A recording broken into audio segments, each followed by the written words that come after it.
All diploid cells in the human body have the same genome, or the same DNA. So how can different cell types look and function so differently? The answer is in differential gene expression.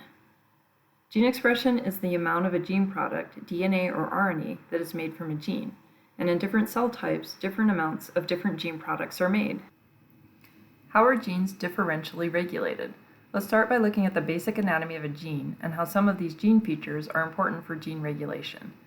This gene makes an mRNA, which is then translated into a protein.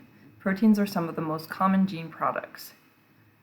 First, the gene is transcribed into an mRNA, and transcription starts at the transcription start site. Upstream of the transcription start site is the promoter region.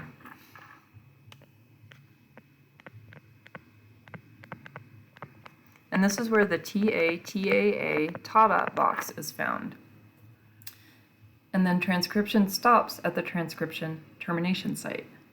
The translation start and stop codons are found in exons, or the expressed regions of the gene.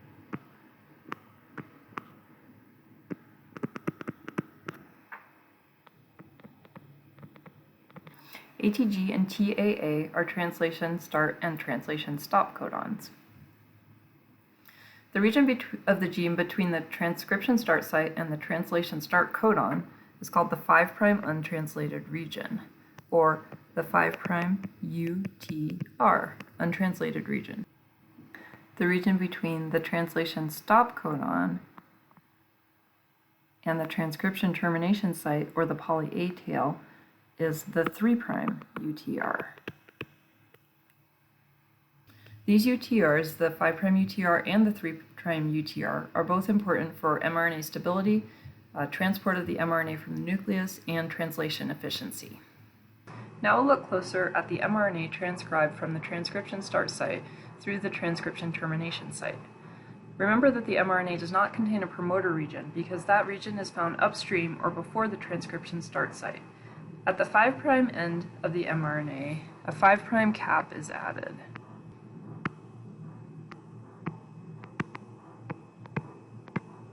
This cap protects the 5' end of the mRNA from degradation, and it's important for translation efficiency.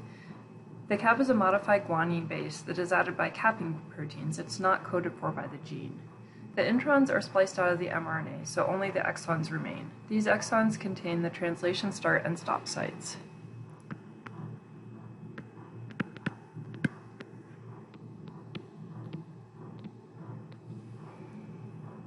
The poly A tail is added at the 3' end of the mRNA.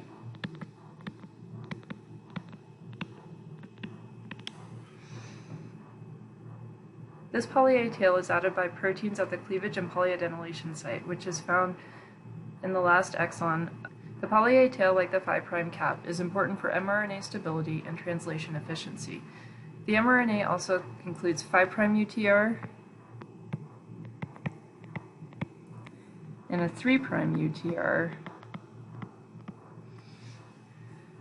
which are the untranslated regions before and after the translation start and stop codons.